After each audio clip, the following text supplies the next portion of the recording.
a Páscoa era o momento mais esperado pelos judeus. A Páscoa era o momento mais aguardado pelos judeus. E sabe por quê, amados? A Páscoa representava liberdade. A Páscoa representava liberdade. Liberdade.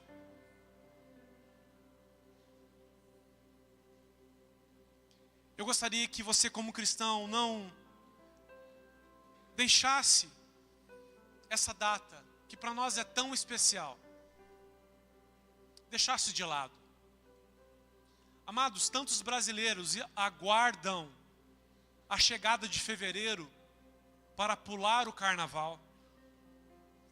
Assim que passou o carnaval, eu vi várias pessoas, nossa, já passou o carnaval, mas a entonação da voz é a entonação de tristeza, porque poderia ter continuado.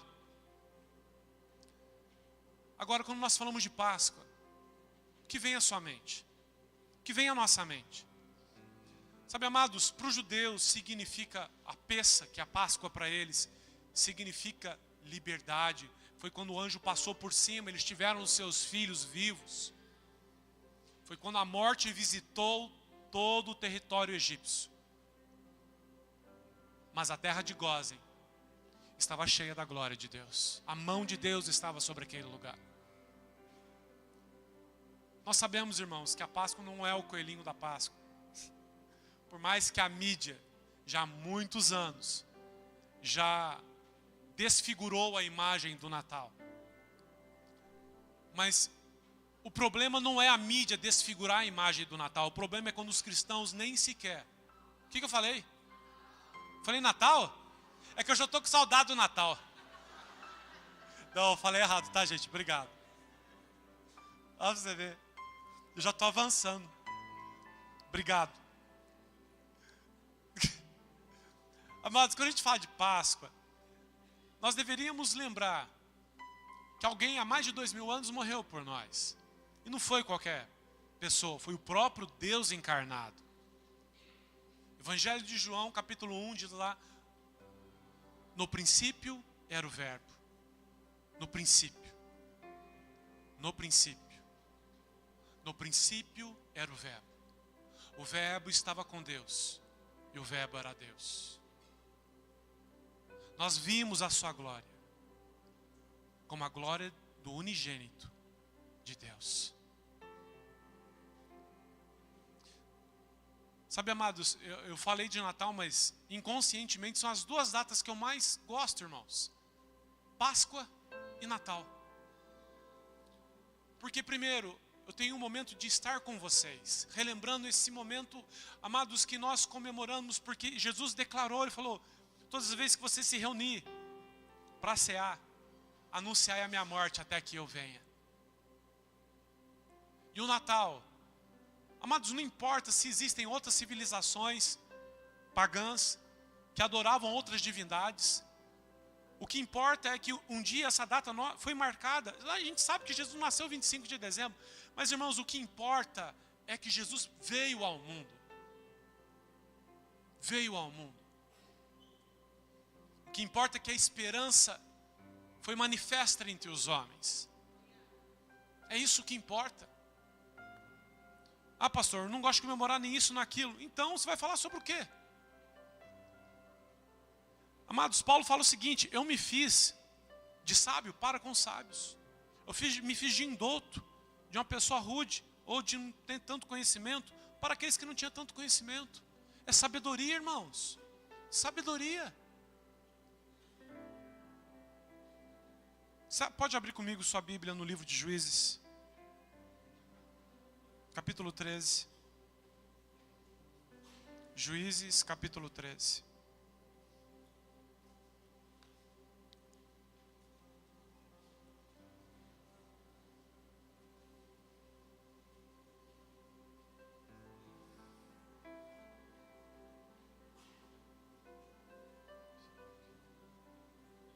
Juízes, capítulo 13.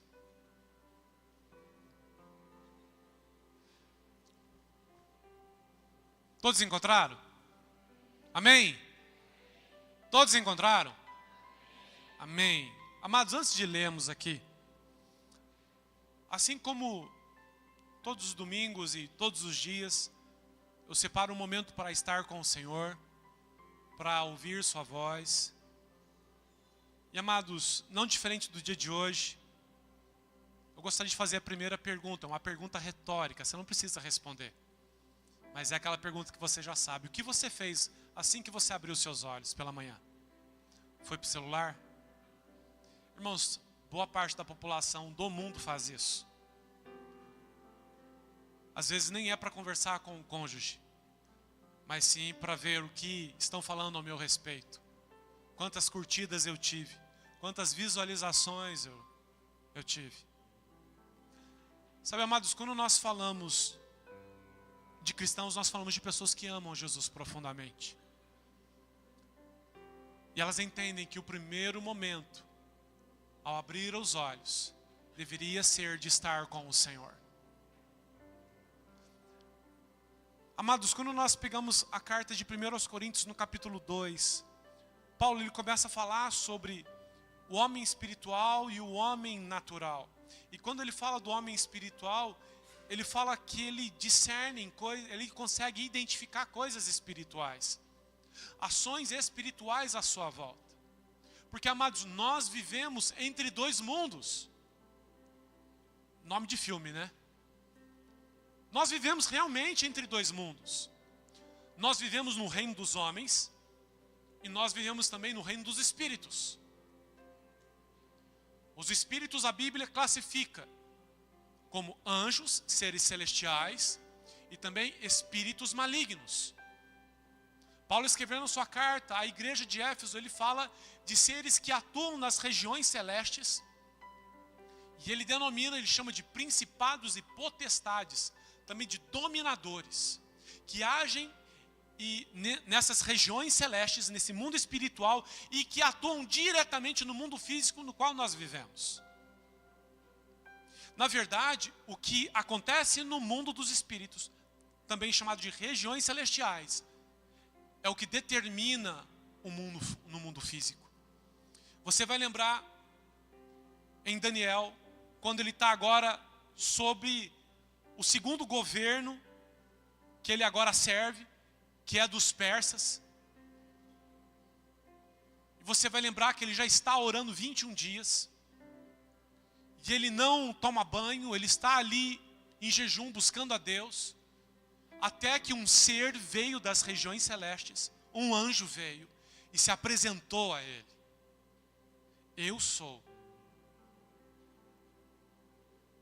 Gabriel, aquele que assiste diante do Senhor. No momento, Daniel, que você intentou diante de Deus com a sua oração, eu saí do trono do Senhor para lhe trazer a resposta. Mas o príncipe da Pérsia me fez oposição. Por isso eu demorei. Eu precisei chamar Miguel para que me ajudasse. Sabe, irmãos, a guerra espiritual é real. E o que nós fazemos no mundo físico dá legalidade no mundo dos espíritos. Vou colocar como regiões celestes, porque não sei se soa bem aos seus ouvidos, mundo dos espíritos. Mas, irmãos, nós somos mais, a nossa composição é mais espiritual do que matéria. Nós temos alma e temos espírito. Nós temos somente a matéria para lidar com esse mundo no qual nós ainda estamos. E, amados, eu estou dando essa volta toda para dizer uma coisa a vocês. Eu falando com o Senhor, no período da manhã, no período da tarde. E assim que cheguei a esse lugar, eu percebi que a atmosfera não estava uma atmosfera livre das ações das trevas. O que isso significa? Que coisas que nós fazemos nesse mundo e sabemos que é errado, dão legalidade e autorização para que esses demônios, que a Bíblia classifica como espíritos malignos, interrompam ou tentem bloquear a ação de Deus em nosso meio. A questão não é que Deus não seja onipotente, Ele é onipotente, Ele tem todo o poder. Mas, amados, o Deus que tem todo o poder é o Deus que respeita aqueles que fazem a escolha de estar com as trevas ou de estar com a luz. Nem o diabo pode forçar a mim e a você a tomar decisão. Ele vai sugerir, vai dar ideias. Então cabe a nós colocarmos numa balança e aquela sugestão compensa ou não compensa? Vale a pena? Eu tenho um título para essa mensagem da noite. E o título é: Arrependa-se antes que seja tarde. Versículo 1 do capítulo 13 de Juízes. Diz o seguinte: Os filhos de Israel tornaram a fazer o que era mal aos olhos do Senhor. E o Senhor os entregou nas mãos dos filisteus por 40 anos. E havia um homem de Zorá, da tribo de Dan, cujo nome era Manoá. E sua mulher, sendo estéril, não tinha filhos. E o anjo do Senhor apareceu a esta mulher e disse-lhe: Eis que agora é estéril, e nunca tens concebido, porém conceberás e terás um filho. Agora, pois, guarda-te de beber vinho, ou bebida forte, ou comer coisa imunda. Porque eis que tu conceberás e terás um filho, sobre cuja cabeça não passará navalha. Porquanto o menino será nazireu de Deus, desde o ventre, e ele começará a livrar Israel da mão dos filisteus. Até aqui. Amados, o texto começa dizendo que novamente, e por que novamente? Porque se você pegar desde o capítulo 1 de Juízes, você vai perceber que Deus sempre precisou levantar alguém para que tivesse uma voz de liderança em todo Israel e trouxesse Israel novamente à obediência ao Senhor. Você vai ver que assim foi com Jefté, assim também foi com Gideão e agora Sansão. Tem outros. Mas, amados, aqui diz mais uma vez. E agora Israel encontra-se debaixo do jugo dos filisteus num período de 4 décadas. Você já imaginou isso? 40 anos. Você tendo que prestar conta para outra nação. Você não tem mais autonomia. 40 anos, amados. 40 anos em desobediência. 40 anos.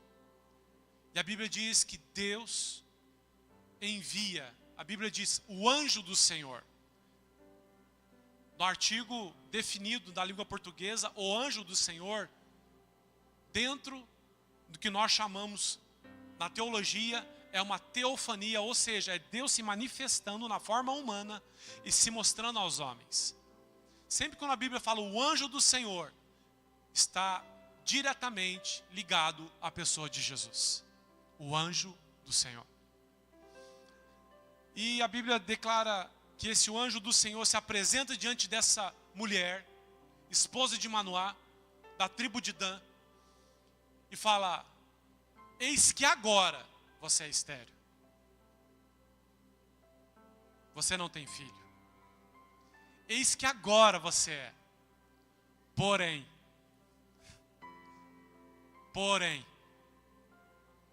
conceberás. Irmãos, a primeira coisa que o texto tenta nos comunicar é que quando Deus se manifesta em nosso meio, o que é estéril deixa de ser estéril. Deus, ele se manifesta em nosso meio para trazer vida. Vida. Conceberás. Amados, e assim, o anjo foi minucioso. Vamos colocar o anjo do Senhor. Foi minucioso em declarar não apenas que ela conceberia, que ela daria luz a um filho. Mas o anjo agora traz a ela uma informação importantíssima. E qual é? Como esse menino seria alimentado e instruído. Ele fala, ele não beberá vinho, ele não beberá nenhum tipo de fermentação. Até mesmo isso fazia parte do voto do nazireado. Não poderia beber nada que fosse de origem da vide, da uva. Havia restrições alimentares, porque isso era um voto do nazireado. Irmãos, para pensar. Era uma criança que nasceria com um propósito. Propósito. Ela teria restrições alimentares. Irmãos, eu não sei vocês, mas no começo, antes de começar a fazer jejum direto, quando eu ouvi a palavra restrição alimentar, irmãos, me dava um frio na barriga. Oh, meu Deus, será que eu vou parar de comer algumas coisas que eu gosto? Meu Deus, foi tão bom na casa de vocês ontem. Louvado seja Deus, que o Senhor prepare mais vezes na casa de vocês. Você entendeu o recado, né? Pode chamar a gente que a gente vai, tá? Louvado seja Deus. Mas, amados, quando a gente começa a entender o propósito, quando a gente começa a ver a função do nosso organismo e ver o malefício que alguns alimentos industriais causam em nosso organismo, a gente, quando houve agora restrição, já não é mais ruim. Irmãos, tem às vezes que eu peço ainda uma pizza, louvado seja Deus, quase que eu comi inteirinha. Quase, faltou um pedaço só. Mas assim, isso não tem sido direto, e por quê? Porque, irmãos, eu preciso ter saúde, primeiro, para honrar ao Senhor, trabalhar ao Senhor, depois, estar com minha esposa, não deixá-la viúva, louvado seja Deus, está bem saudável. E amados, essa restrição alimentar tinha uma única finalidade: para que essa criança tivesse uma longevidade com a presença de Deus, instruindo e conduzindo toda uma nação. E, na verdade, essa instrução era para os pais. E o texto continua dizendo que ela fala para o seu esposo Manoá, e Manoá é mesmo, a Bíblia diz que Manoá, eu vou orar, Senhor, se realmente o Senhor veio, eu não estou acreditando, não é que eu não estou acreditando na minha esposa não, mas eu quero ver. A Bíblia diz que o anjo do Senhor se apresenta novamente, e ele diz as mesmas coisas, e ele ainda fala, ele será nazireu, desde o seu nascimento, até a sua morte. Mas pastor, irmãos, sabe o que significava o voto do nazireado? Consagrado. Ou seja, ser santo para com o Senhor. E não foi isso que Deus sempre exigiu? Seja santo, Abraão, porque eu, Senhor, sou santo. O livro de Hebreus diz, buscai a santidade, pois sem a qual ninguém verá o Senhor. Amados, essa restrição que os pais tinham por obrigação a alimentar o seu filho, o levaria ao propósito. A forma como você conduz agora de alimento espiritual na sua casa, sobre os seus filhos, tem um papel fundamental em conduzi-los para o propósito. Fundamental. Então a Bíblia diz que o anjo se apresenta novamente, e Manoá ouve, e ele oferece ali então um alimento, fazer um banquete com um cabrito. Ele fala, eu não vou comer, mas se você quiser fazer algo, sacrifique em holocausto, queime toda a oferta em nome do Senhor. Irmãos, imagina a cena. A Bíblia diz que ele parte o cabrito, ele taca fogo sobre aquele cabrito, começa a consumir tudo. E a Bíblia diz que o fogo é alto, que levantou. E o anjo do Senhor, ele sobe naquele fogo e some. Irmãos, eu não sei vocês, se aparecesse aquilo na minha frente, irmãos, eu ia contar para todo mundo. Para todo mundo. As experiências que nós temos com Deus são necessárias. Por quê? Porque elas testificam de que Deus continua se movendo em nosso meio e através de nós. Essa semana, eu não sei se a irmã Marta está aí, mas eu atendi a irmã Marta essa semana. Eu estava ali e a gente orando.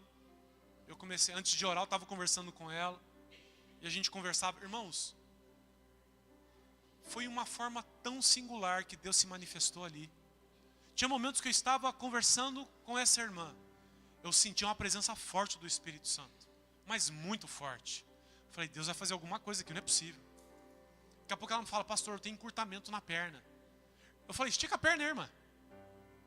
Irmãos, tinha... Não vou falar que não é mentira. Vocês sabem que não é mentira. Mas, irmãos, tinha uns 3 dedos, assim, mais ou menos, de encurtamento.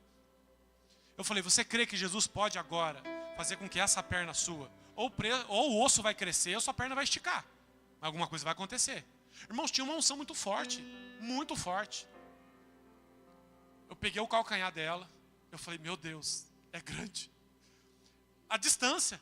Quase que eu fraquejei naquela hora, gente. Eu falei, no nome de Jesus, você vai voltar, vai ficar do mesmo tamanho. Irmãos, começou a vir. Certinho, rente, um ao outro. Pode glorificar a Deus, glorifica a Deus. Glorifica a Deus. Glorifica ao Senhor. Ela falou, pastor, a minha perna pegou fogo. Pegou fogo a minha perna. Eu não sei te explicar.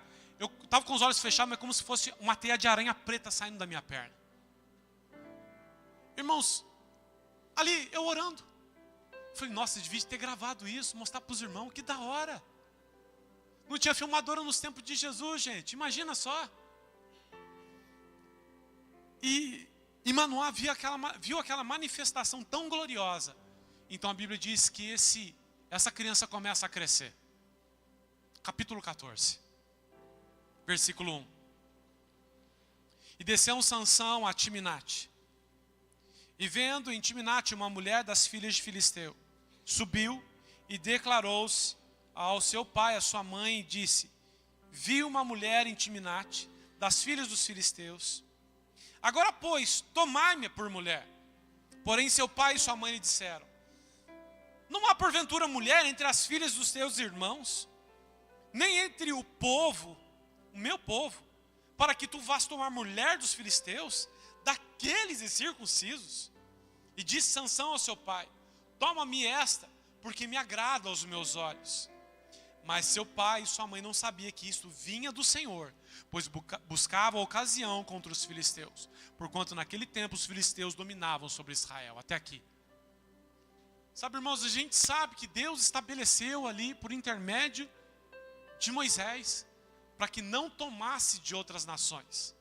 Mas especificamente nesse caso, Deus estava conduzindo a Sansão para que ele tomasse uma das filhas dos filisteus. Mas, irmãos, uma das coisas que a gente precisa observar é que Sansão dá a entender que foi alguém que foi criado um pouco sem regras. Porque quando ele fala, eu quero essa mulher porque me agrada aos olhos, ele não estava interessado no propósito. Ele estava interessado no seu desejo. Ele estava interessado naquilo que fez o seu coração acelerar. Sabe, irmãos, até que ponto nós, como pais, nós estamos dispostos a obedecer ao Senhor? Como estou dizendo para vocês, foi um caso isolado, que o texto mesmo declara, que foi o Senhor que estava conduzindo para essa situação. Por causa da opressão dos filisteus. Mas fora essa situação, qual é a ordem de Deus? Não se juntem a outras nações. Não tomem julgo desigual. Não se ajuntem com outras pessoas que não professem a mesma fé. Irmãos, nós vemos aqui que Sansão, ele acaba se casando com essa mulher. E você vai lembrar muito bem que no caminho, ele vê um leão novo, leão vem contra ele, ele mata um leão, rasga um leão como se fosse um cabrito. Irmãos, eu não sei como foi isso, mas a violência que o Espírito de Deus se manifestava sobre Sansão era grandiosa. Imagina pegar um leão e rasgar como se fosse um cabrito, irmãos. Até se fosse cabrito. Eu vejo o pessoal que é forte aí rasgando lista telefônica, meu Deus. Irmãos, eu não sei os mais novos. Lista telefônica, há 20 anos atrás, uns 30 anos atrás, ou páginas amarelas. Eram aquelas listas que nós encontrávamos ali, que você vai agora no Google, o Google te fala rapidamente. O endereço, o lugar. Não com tanta exatidão como o Google. A gente vai olhando para trás e passou rápido, né? Meu Deus.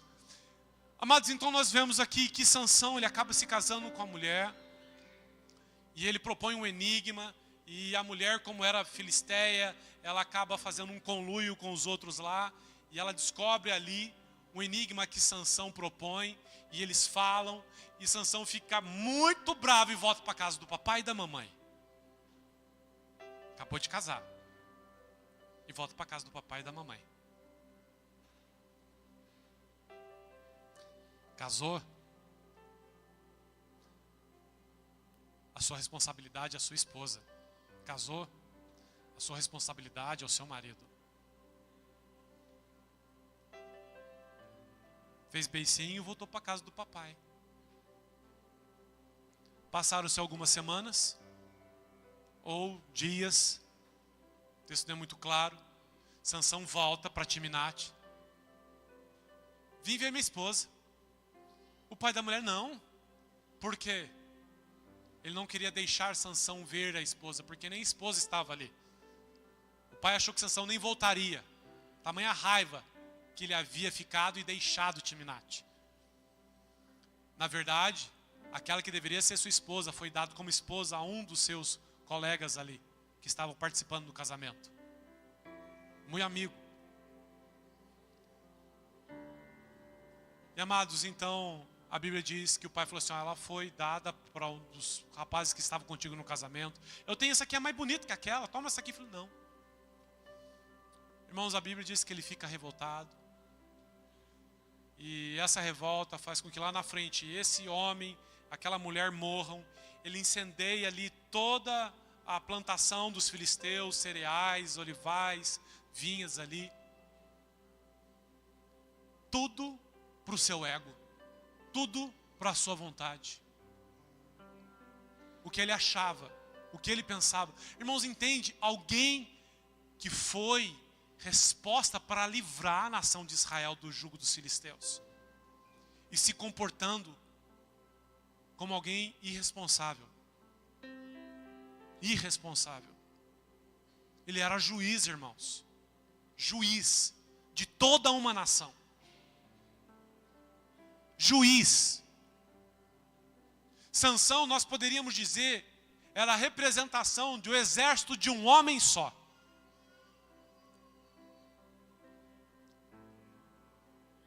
Nem as raposas, eu não falei, mas foram, ele pegou 300 raposas, eu não sei como ele pegou, mas a Bíblia diz que ele pegou 300 raposas, ele deu um nó, pegou de duas em duas, deu nó nelas, na cauda delas, colocou uma tocha e mandou as 300 para as plantações dos filisteus. Com certeza também elas morreram. Uma pessoa extremamente egoísta, alheia à sua responsabilidade. Mas irmãos, isso não difere da responsabilidade de Sansão, da responsabilidade que recai sobre a sua vida e a minha vida. Na epístola de Pedro diz que através da morte de Jesus, Deus constituiu cada ser humano como sacerdote. Cada homem, cada pessoa. Ou seja, cada indivíduo tem a responsabilidade de trazer a glória de Deus que está nos céus para a terra. Qual a responsabilidade do sacerdote? Estar diante do Senhor. Lidar com a glória de Deus. Não fazer a sua própria vontade, mas fazer a vontade daquele que o chamou, que o comissionou. E quando nós olhamos, irmãos, hoje para nós, uma nação ainda que nominal cristã, nominal, porque é incompatível, uma nação que se denomina cristã, sendo uma das mais corruptas. É incompatível uma nação que se denomina cristã e exportar sexualidade para várias nações. Nós, Brasil, corremos o risco do que aconteceu com as nações do primeiro mundo, que tiveram os fundamentos da palavra de Deus, mas por não vigiar, por não manter a responsabilidade diante de si, aconteceu com essas primeiras nações, como Estados Unidos, Inglaterra, Holanda, várias, Suíça. corremos o risco de acontecer o que aconteceu em 1 Samuel, quando os filisteus vêm contra a nação de Israel. E a nação de Israel está sendo conduzida por 2 filhos de Belial, Ofni e Finéias, filhos do sumo sacerdote Eli. E a Bíblia diz que eles levam a arca. E mesmo levando a arca, não significava nada, porque Deus não estava no meio daquela imundície. Deus preferiu que a arca fosse levada do que desse a vitória a um povo que o ignorou e deu as costas à sua glória. Amado, jamais podemos esquecer que de todos os nomes que Deus tem, de todos os atributos que Deus tem, o atributo que Ele faz questão que cada um de nós tenhamos em nossa consciência é que Ele é santo. Ele é santo. Ele é santo. E no céu não entrará pecado. No céu não entrará mentiroso. No céu não entrará ladrão. No céu não entrará prostituição. No céu não entrará raiva, angústia, vingança. Pastor, dessas coisas que o Senhor falou, algumas delas eu ainda faço. Louvado seja Deus por você enxergar isso. Porque a Bíblia diz na epístola de Pedro que foi para isso que Jesus se manifestou, para desfazer as obras do diabo. Quando Jesus lidava com os líderes religiosos, Jesus dizia a eles: eu não vim para os sãos. Jesus estava sendo irônico com os fariseus, que se achavam santos, porque falavam e não faziam. Apontavam o dedo, mas se eximia da sua responsabilidade. Sabe, amados, não é diferente de todo o cenário que nós vemos na Bíblia, da situação da nação brasileira. E como estava dizendo a vocês, o que acontece é que mesmo a arca sendo levada, a arca era a representação da glória de Deus no meio do povo. Deus deu as costas para um povo que havia dado as costas a Ele. Porque a palavra do Senhor diz: eu honro os que me honram. Eu honro os que me honram. Eu honro os que me honram. E a Bíblia declara então que a derrota da nação de Israel foi tão vergonhosa que aqueles que conseguiram fugir vivos foram cada um para sua casa, com medo. E a nora de Eli, que estava grávida de um dos filhos, estava prestes a dar à luz. E naquele momento que ela ouve que o seu esposo havia sido morto em batalha,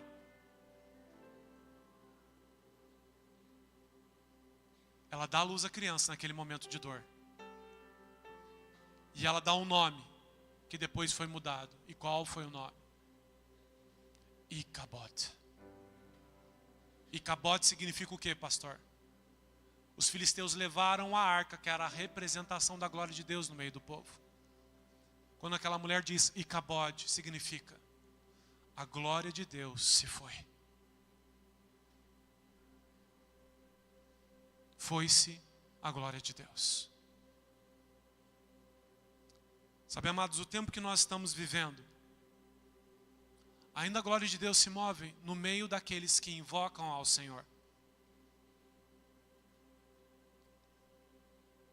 Não importa o quanto que nós conhecemos das Escrituras. Não importa se... Eu fiz seminário teológico, o Rodrigo, o Sidney também fez, pastor Luiz, pastor Zemar. Não importa isso, Marquinhos, se no nosso coração não há mais o primeiro amor. Icabod. Icabod. Eu me lembro alguns anos atrás, eu já disse isso a vocês, eu vou dizer novamente, ouvindo uma das pregações do pastor Marcos Feliciano. Ele disse que estava pregando na Inglaterra, numa igreja onde vários pregadores do século XVIII, XIX estiveram, e na porta daquela igreja tinha o nome desses pregadores. E ele chega naquela igreja para pregar. Não tinha 30 pessoas. Uma igreja histórica. Uma igreja quase que vazia. E aquilo o incomodou em toda a pregação que ele estava ali trazendo. E ao final daquela pregação, ele não se conteve. E ele pede para o seu tradutor perguntar para aqueles irmãos já de cabelinho branco, da velha guarda, o que aconteceu com a glória que estava escrita na entrada da porta da igreja. O tradutor: eu não vou perguntar isso. Eu acredito que isso seria uma ofensa para eles. Ele falou: se você não perguntar, eu vou dar um jeito de perguntar. Ele falou: tá bom.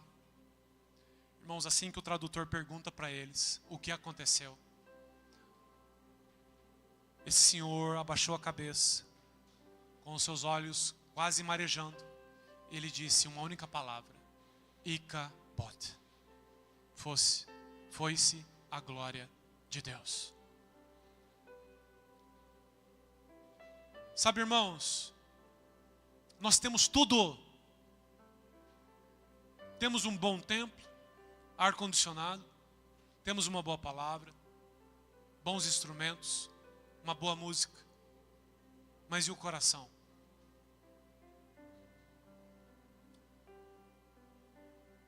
Paulo ali em 1 Coríntios capítulo 6, ele traz uma informação para nós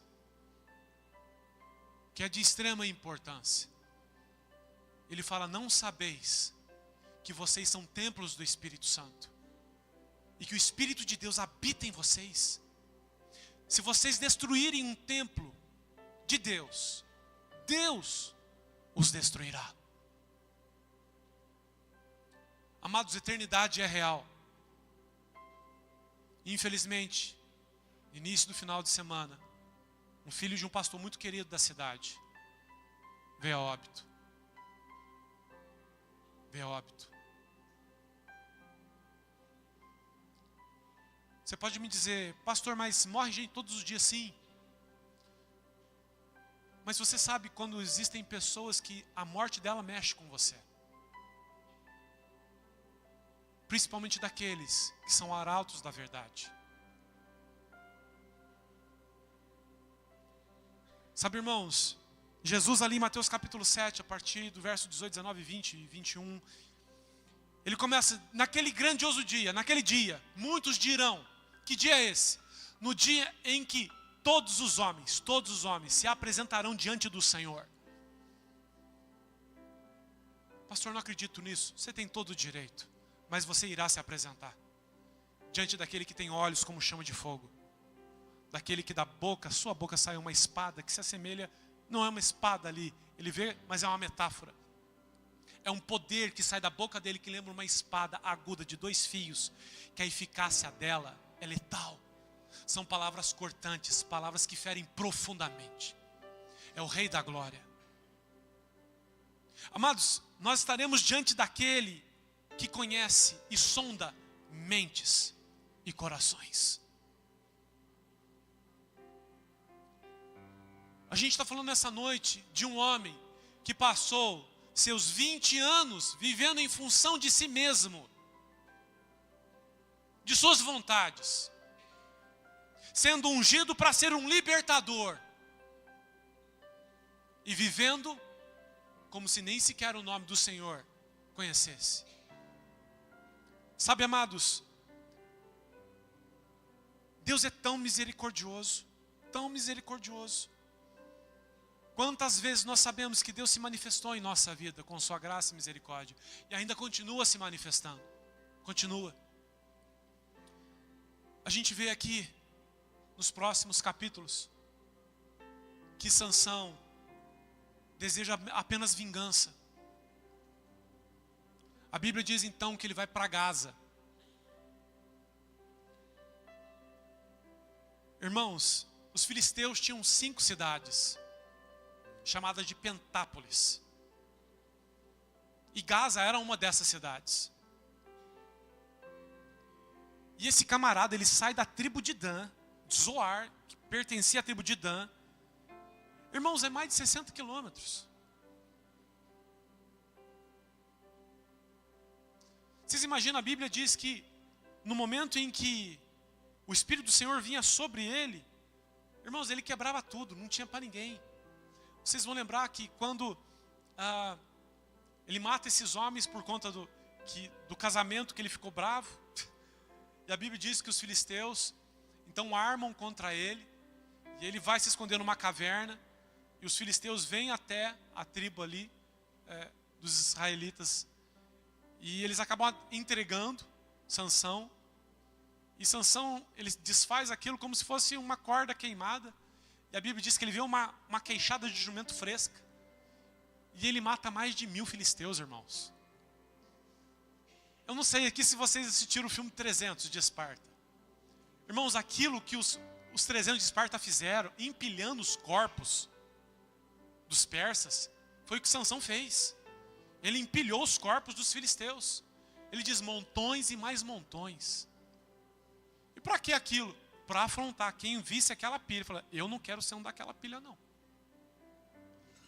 Irmãos, e a Bíblia diz que ele fala, depois dessa batalha que ele tem com os filisteus, ele tem uma sede, ele clama a Deus, Deus faz um manancial brotar ali. Agora a gente vê ele aqui estando em Gaza, a Bíblia diz que ele vai em Gaza com uma finalidade, se prostituir. Ele chega em Gaza, ao cair da tarde, sem que ninguém pudesse vê-lo, porque ele era uma persona non grata ali em Gaza. Ele era alguém que com certeza, se os filisteus soubessem, certamente iriam matá-lo. Viriam contra ele. Ele entra esgueirado e ele vai procurar a casa de uma meretriz. A maneira bonita de falar, que vocês entenderam. Louvado seja Deus. A Bíblia diz que ele fica na casa daquela meretriz. Imagina o juiz de Israel. O juiz de Israel. Ele entra na casa daquela meretriz. A Bíblia diz, irmãos, que assim que ele está na casa daquela meretriz,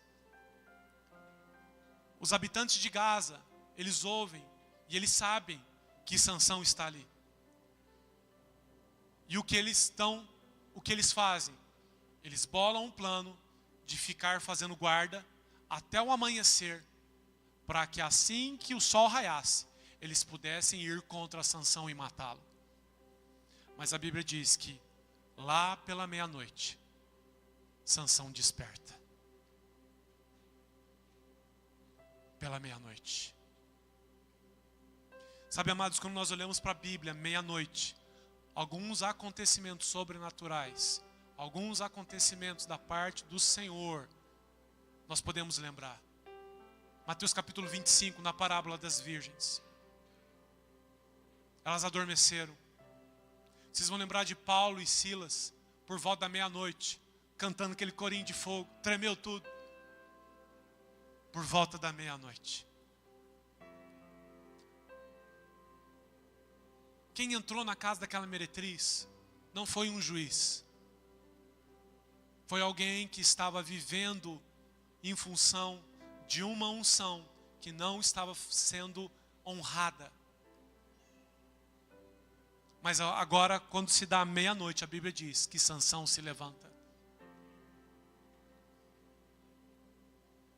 E amados, sabe o que nos leva a entender? E com certeza aconteceu. Que ele levantou daquela cama, ele levantou daquela casa arrependido. Quem sai da casa daquela meretriz é um juiz, não alguém que desejava prostituir. Então a Bíblia diz que Sansão, ele não apenas sai da casa da meretriz e tenta abrir o trinco. Amados, a Bíblia diz que aquele homem, ele pega as folhas daquele portão. Irmãos, eu fui ver alguns historiadores. Alguns historiadores dizem que o portão de Gaza deveria pesar 3 toneladas. 3 toneladas. Você já imaginou isso? A Bíblia diz que Sansão não apenas arrancou as portas, os portões de Gaza. A Bíblia diz que Sansão arrancou os umbrais. Junto, com tudo, irmãos. Não ficou nada segurou. Ele arrancou tudo. E sabe qual foi a distância que ele percorreu? 30 quilômetros, com 3 toneladas sobre as costas.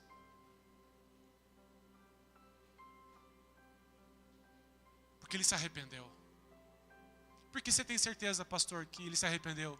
Porque o Espírito de Deus não ia se mover em um cara que estivesse ainda com prostituição no seu coração. O Espírito de Deus não ia se mover em um cara que ainda não desejasse fazer a coisa certa. Irmãos, a igreja não é constituída de pessoas perfeitas. Eu não sou.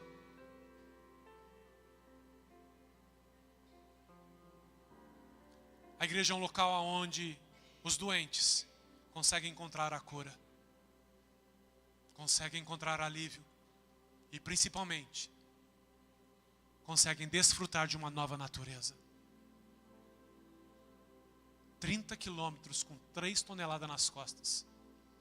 Ele chegou próximo ao Monte Hebron e depositou a porta ali. Irmãos, fala a verdade. Quem quer pegar um cara depois disso? Você é doido? Não vou nada? Então a Bíblia declara, amados, que ele se arrepende, mas ainda ele volta a insistir no erro. Sabe, irmão, sempre que os filisteus vêm contra Sansão, a Bíblia diz, o Espírito do Senhor vem sobre Sansão. Mas, amados, a Bíblia diz então que ele está agora com uma mulher que ele se apaixona, e você sabe o nome dela, Dalila. E Dalila havia feito um acordo com os filisteus de receber 1.100 peças de prata pela cabeça de Sansão. E essa mulher passa um tempo perguntando a ele qual era a fonte da sua força, o que poderia fazer com que a sua força fosse retirada dele. E ele começa a falar, se o tecido for novo, a linha for nova, ou se tiver umedecida. Até que ela cansou e falou, você não me quer falar, eu amo você, você não me ama. Até que, a Bíblia diz, irmãos, ele ficou amargurado de espírito, de tanta insistência. Mas, amados, por que ele entrou num ambiente de amargura, de alma, por uma escolha errada? Escolha errada. Então ele diz, eu sou nazireu. Nunca passou na minha cabeça nenhuma navalha. E ela entendeu. E ela fez com que Sansão dormisse sobre os seus pés, sobre as suas pernas ali, deitado, achando que estava aconchegado aos braços da sua amada, achando que estava no melhor lugar da face da terra. Estava literalmente, como alguns anos atrás, no filme de Julia Roberts, dormindo com o inimigo. Os mais velhos lembram desse filme. Estou meio nostálgico hoje, gente. E, amados, a Bíblia diz então que ela faz sinal para os filisteus, mas mal sabia Sansão que alguns que já estavam próximos haviam cortado as 7 tranças que tinham na sua cabeça. Vocês imaginam, é muito cabelo, gente. 7 tranças, para quem não tem, né, Jusa? Né, Josimar? Tá indo lá, hein? 7 tranças, gente. Para que tudo isso? Então os filisteus haviam rapado, retirado essas tranças, cortado. A força não estava no cabelo. O cabelo era a representação do seu amor e devoção para com o Senhor. Sabe, amados, pela primeira vez, ele tem a experiência de lidar com o inimigo, sem Deus se movendo dentro dele. Dessa vez, ele declara, sairei como das outras vezes. Mal sabia ele que Deus havia se ausentado. Foi a última vez. Foi a última vez que ele teve de obedecer. E ignorou sua responsabilidade. E quando fala a última vez, é porque agora seus olhos são vazados. A Bíblia diz que os seus olhos são furados. Como proteger uma nação se eu não consigo mais enxergar? Mas pastor, poderia falar sim, mas os olhos é reflexo daquilo que já estava dentro. Ele estava cego. Cego, completamente. O pecado cega, amados. Faz com que a gente chegue num lugar e fale assim, meu Deus, como é que eu pude chegar aqui? Aí vem o arrependimento. Vem a amargura. Porque o pecado tem o poder de nos cegar, de nos conduzir para longe. O pecado tem o poder, irmãos, de extrair de nós o pior. Pior. O que é mais triste é de extrair de nós o pior para com aqueles que estão à nossa volta. E boa parte das vezes daqueles que nós mais amamos. Então a Bíblia diz que Gaza, que foi um lugar que ele buscou prazer, agora é o lugar onde está destinado a morrer. A Bíblia diz então que ele desce a Gaza. Está amarrado. Ele é levado a uma prisão que tem um moinho. E ele começa a rodar aquele moinho. Vocês imaginam, irmãos? Não sentir mais a presença do Espírito Santo. Irmãos, eu não sei vocês, mas quem já foi cheio da presença do Espírito Santo sabe o que é pecar, consciente do que está fazendo, e buscar ali em palavras perdão e não sentindo aquela glória à sua volta. Foi isso que Sansão estava sentindo, um vazio. Suas forças sobrenaturais que vinham dos céus estavam fechados, os céus. Ele estava apenas rodando aquele moinho. Mas, amados, a Bíblia diz que no momento que ele estava rodando aquele moinho, o seu cabelo começa a crescer novamente. Irmãos, algo sobrenatural começa a acontecer. Você sabe muito bem quando você vai no barbeiro, você corta seu cabelo, dependendo da lua. Eu já nem sei mais de lua, irmãos, porque não tem cabelo faz muito tempo. Então eu não sei qual que é bigode, qual que é crescente, qual que é... Louvado seja Deus. Mas para quem tem, fica de olho. Porque funciona. Amados, uma coisa, só trazendo, vou fazer aqui um parêntese. Não veja horóscopo. Por quê? Pecado, pastor? Não. Não vou dizer que é pecado. Eu vou dizer que você está rebaixando a sua posição.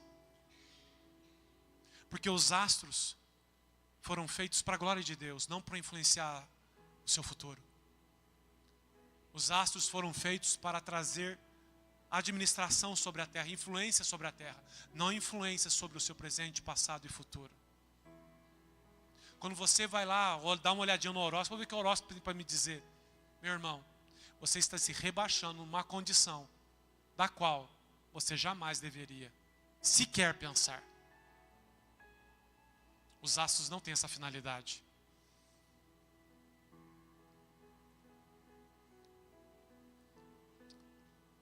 Amados, então ele está rodando aquele moinho, os seus cabelos começam a crescer. O que o texto está tentando comunicar? Deus se move em meio ao arrependimento. A Bíblia diz que um coração quebrantado e contrito, Deus não despreza. Não despreza. No momento em que Sansão, agora com suas próprias forças, sem que o Espírito se apodere dele, roda aquele moinho, ele sente a dor que é de se mover sem que Deus esteja agora dentro e ao seu lado. E amados, a Bíblia diz que então ele é retirado da cela, ele é colocado diante de todos os filisteus, numa construção cinematográfica dos filisteus. Era um local onde os filisteus se reuniam para se divertir, assim como havia os circos de Roma, havia os circos dos filisteus.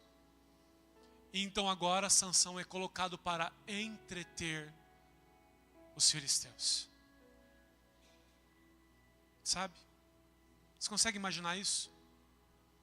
alguém que deveria representar a resposta para uma nação, um juiz, a sua posição de príncipe, agora de escárnio. De escárnio. Mas a Bíblia diz, irmãos, que Deus ouve a oração, porque Sansão começa a orar de novo. Fala: Deus, nesse tantos anos que eu servi, que eu tentei servir ao Senhor, eu vivi em função de mim mesmo. Sabe, irmãos, estou tentando traduzir, o texto não fala isso, mas com certeza ele falou isso, irmãos. O que é o arrependimento? O arrependimento são considerações das coisas que fizemos e chegar à conclusão, ao resultado final, que não valeu a pena. 20 anos. 20 anos. Então a Bíblia diz que ele pede ao rapaz que está próximo a ele, que coloque o seu braço, ele próximo às duas colunas centrais de toda a construção. E ele se apoia na coluna da esquerda, da coluna da direita, e ele faz a última oração. E, amados, a Bíblia diz que ele derruba aquelas duas colunas. E a Bíblia declara que foram mais os mortos com a morte de Sansão do que ainda quando ele ainda estava vivo. O que isso significa? Eu não preciso perder o fôlego de vida para cumprir o meu propósito. Se for isso, que seja em obediência à glória de Deus e não em desobediência. Pedro, mesmo na sua epístola, ele fala muito sobre isso. Se vocês forem perseguidos, se vocês forem difamados, mas por causa da palavra do Senhor, glorifiquem a Deus. Amados, nós estamos vivendo num tempo de decisão. É definitivo. O anticristo está prestes a tomar o controle mundial de todas as nações. De todas as nações. Se você tem acompanhado as redes sociais, eu não vou falar mais dos jornais. E por que eu não falo dos jornais? Porque, infelizmente, os jornais estão servindo como instrumento ideológico e político. Jamais os jornais deveriam se prestar esse tipo de serviço. O papel do jornal é nos mostrar o fato que está ocorrendo, seja qualquer parte do mundo. Quando você vai para as redes sociais, você não vê apenas uma pessoa falando, você vê imagens. Ou seja, há credibilidade, aquilo é real. Eu estava vendo Macron ameaçando, tacando lenha na fogueira contra a Rússia. Irmão, se vai acontecer a Terceira Guerra Mundial nesse tempo, eu não sei. Mas que todo o cenário está armado para que o anticristo possa assumir, não tenha dúvida. Não tenha dúvida. Milei, presidente da Argentina, em Israel, dizendo sobre a necessidade da reconstrução do terceiro templo. O que isso significa? Irmãos, olha o texto de Tessalonicenses. Olha o texto de Apocalipse, de 1 Coríntios. A Bíblia diz que o anticristo vai se assentar no templo de Deus. Aonde que é o templo de Deus? De Jerusalém. O templo de Jerusalém vai ser reerguido. É real, irmãos. Dá uma olhadinha depois no YouTube lá. A Aline em Israel, uma brasileira, é judia. E ela sempre traz fatos de Israel, acontecimentos e notícias que é importantíssimo saber. E ela fala que todos os instrumentos, todos os utensílios estão preparados. Precisa o aval, somente. Sabe o que isso significa? Que não haverá outro anticristo, irmãos. Não haverá outro arrebatamento. Não haverá outro momento de arrependimento. O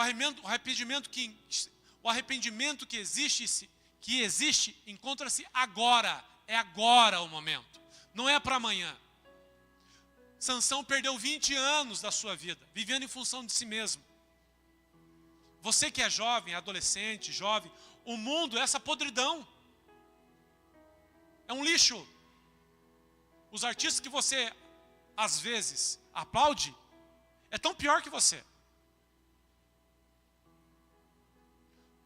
São artistas. Você não sabe como é dentro de 4 paredes a pessoa. Não sabe. Amados, não haverá outro tempo. Semana que vem nós teremos evangelismo, dia 24, às 10 da manhã. A sua oportunidade. de ganhar galardão diante do Senhor, de cumprir o teu propósito, o teu chamado. Amados, nós não teremos outro tempo, não haverá outro tempo do fim como esse, não existirá. É sentença, é juízo. Comecei dizendo a vocês, Jesus em Mateus capítulo 7, a partir do verso 21, ele declara, naquele dia, que dia é esse? Em que todos se apresentarão diante de Jesus. Não mais agora o intercessor, o advogado. Agora vai estar diante de cada homem e mulher, dos grandes e pequenos. O justo juiz, que rege as nações com vara de ferro, não com um cajado. Deixa eu dizer uma coisa para você, acorda, Jesus é rei. É rei. Sabe o que isso significa? Toda a ideologia política, social, vai desaparecer. Porque o único e verdadeiro rei vai governar o mundo. Jesus é rei, entenda isso. Ele tem um governo, e quando ele descer, os poderosos vão se dobrar e vão confessar que Jesus Cristo é o Senhor. Está próximo, amados, está próximo. A palavra do Senhor declara, jamais falte óleo sobre a sua cabeça, esteja sempre alvas as vossas vestes. E Jesus declara, naquele dia dirão, Senhor, no teu nome eu curei, no teu nome